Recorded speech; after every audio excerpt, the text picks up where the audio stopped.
আসসালামু আলাইকুম ভিউয়ার্স, কেমন আছেন সবাই? আমাদের তিনজনের সাতক্ষীরা থেকে কুষ্টিয়া জার্নিটা কেমন ছিল সেটাই এখন আপনাদের সাথে শেয়ার করব। বাড়ির উদ্দেশ্যে রওনা দিলিস?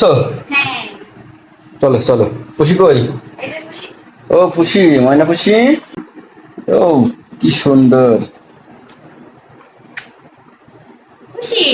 তো এই তো ব্যাগে সবকিছু নেওয়ার পরে ব্যাগের চেন আটকানো যাচ্ছে না, এই জন্য কিছু জিনিস বের করে আবার শপিং ব্যাগে নেওয়া হলো। নিজেদের প্রয়োজনীয় জিনিসপত্র আবার বাড়ির জন্য যেগুলো কেনাকাটা করা হয়েছিল সবগুলোই একটা ব্যাগেই নিয়েছি, কেননা বাইকে তো অনেকগুলো ব্যাগ নেওয়া ঝামেলা হয়ে যায়, এই জন্যই আর কি একটা ব্যাগে নেওয়া সবকিছু। ওই একটা ব্যাগই বানতে যেয়ে আমার বরের অবস্থা একেবারে কাহিল হয়ে গেছে। আসলে এত পরিমাণে গরম যে সবার অবস্থায় একেবারে খারাপ হয়ে যাচ্ছে, আর এত গরমের কারণেই আমরা বিকেল বেলায় বাসা থেকে বের হয়েছি। আর আমাদের সাথে যেহেতু পুষিমণি আছে, পুষিমণির কথা চিন্তা করেই আরো বিকেল বেলায় বের হওয়া। পুষিমণিকে যতবার বাড়িতে নিয়ে গেছি হয় বিকেল বেলা না হলে ভোরবেলাতে রওনা দিয়েছি, আর এই পুরো রাস্তায় ওকে 1 ঘন্টা পর পর নামিয়ে পানি খাওয়াই, তারপর আবার নিয়ে যাই। পুষিমণির জন্য রাস্তায় অনেকবার থামতে হয়, এই জন্য আমাদের বাড়িতে পৌঁছাতে অনেক সময় লেগে যায়। তো এই যে একটা দোকানে থেমে পুষিমণিকে আবার পানি খাওয়ানো হচ্ছে, আর আমার পুষিমণি সারা রাস্তায় শুধু এই পানিই খায় আর অন্য কিছুই খায় না। ওর জন্য বাটিতে করে ভাজা মাছ নিয়েছি, কিন্তু ও একটুও খায়নি। পুষিমণি গাড়ি ঘোড়া অনেক বেশি ভয় পায়, এজন্য লং জার্নি করলেও ও সারাদিন কোনো কিছুই খায় না। তো এই যে আমার বরের কিন্তু একটা বদভ্যাস আছে, সে অনেক ধরনের জর্দা দিয়ে পান খায়। সে রাস্তায় যতবার থামছে একটা করে পান কিনছে আর খাচ্ছে। তো এই যে দেখেন আমার পুষিমণি, ও কিন্তু একটু ছোটাছুটি করে না, দৌড়াদৌড়ি করে না, একদম চুপচাপ থাকে। তো আসার সময় আগে আমার বাবার বাড়ি, তারপরে আমার শ্বশুর বাড়ি, এই জন্য আমরা আগে আমার বাবার বাড়িতেই উঠলাম। তাছাড়াও যেহেতু এখন অনেক রাত, এজন্য আগে এখানে ওঠা, তারপরে কালকে সকালবেলায় শ্বশুর বাড়ি চলে যাব। তো আমরা বাড়িতে পৌঁছানোর পরে আমার মায়ের কাছে পুষিমণিকে রেখে আমরা আবার পাবনার উদ্দেশ্যে রওনা দিয়েছি। পাবনায় আমার যা ভাসুর থাকে, ওদের সাথে দেখা করতে যাচ্ছি। আসলে আমার বরের ছুটি কম, সময়ও কম, এই জন্য এখনই যাওয়া, পরে আর আসা হবে না। তো এই যে ঈদের কারণে পুরোটা রাস্তা জুড়ে এরকম দেখছি বিভিন্ন জায়গায় লাইটিং করা, দেখতে ভালোই লাগছে। তো এই যে আমার ভাসুরের বাসায় আমরা চলে এসেছি। এখানে এসে সব থেকে আমার যেটা বেশি ভালো লেগেছে সেটা হচ্ছে এই কিউট ম্যাওটাকে। ম্যাওটা এত কিউট যে ওকে আমার রেখে আসতে ইচ্ছে করছিল না। আসলে আপনারা তো সবাই জানেন যে আমি বিড়াল কতটা পছন্দ করি। তো আমরা সবাই মিলে খাওয়া দাওয়া শেষ করলাম, এখন আমরা চলে যাব। আসলে আমরা যেহেতু রাতেই চলে আসবো, এই জন্য আমার যা আগে থেকে রান্না বান্না সবকিছু করে রেখেছিল। তো এই যে বাড়িতে যাওয়ার সময় আমার বরকে বললাম যে আমাকে একটু পানি খাওয়ানোর জন্য, কিন্তু সে 7 আপ কিনলো, কারণ সে জানে যে আমি 7 আপ অনেক বেশি পছন্দ করি। তো এই যে দেখেন আমার জন্য 7 আপ কিনে কিন্তু সে